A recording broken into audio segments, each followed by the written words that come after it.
المحاولة على البداية يزن النعيمات ومعها ومن خلالها مباشرة هناك القرار الذي يأتي بوجود ركلة جزاء.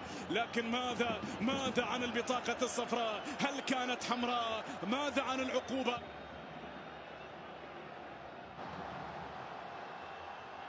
عنوان من هذا المكان. الله، هذه كرة أمامية، مر هنا هنا مر. الله بهدف ثان، ولكن يا لها من كرة.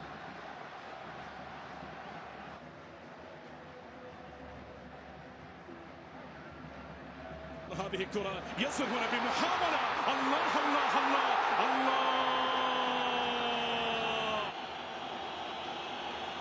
لاحظ هذه الكرة، لم يبدي قرار حكم المباراة. لاحظ هذه الكرة، لاحظ المحاولة. يزن سقط أرضا، اشترك مع حارس المرمى، لكن ما الذي جرى في الكرة الماضية؟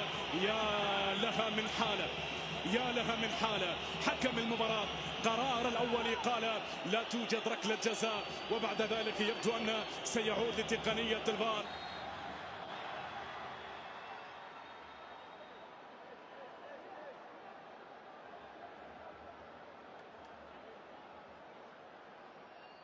إذا ركلة هذه كرة من علوان بمحاولة. الله، تصدى المقبالي، تصدى حمد، تصدى المقبالي للقطة الماضية بمنتهى الروعة يا حمد، بمنتهى الروعة وبمنتهى الحرفنة.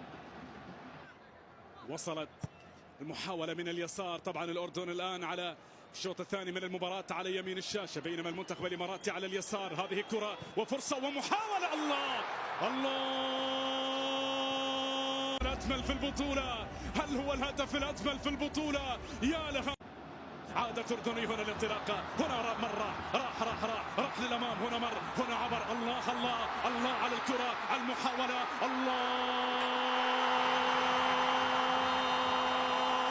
أي ساحر الأضواء، أي رجل الأضواء، أي ساحر الأضواء كلها. يا يزن يا نعيمات، لك أن تفرح، لك أن تركض، لك أن تمشي، لك أن تحلق عاليا. لكن ما الذي حدث في الكرة الماضية؟ الهدف يلغى. ماذا؟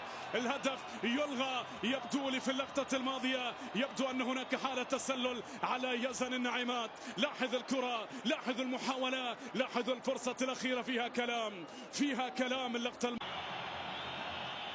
يا لها من لحظات. الكرة من اليسار بعيدة بهذا الشكل، ربما ضربة تأتي، لكن الإبعاد لكرة هنا مرت ولكرة هنا أبعدت بعيدا. الصافرة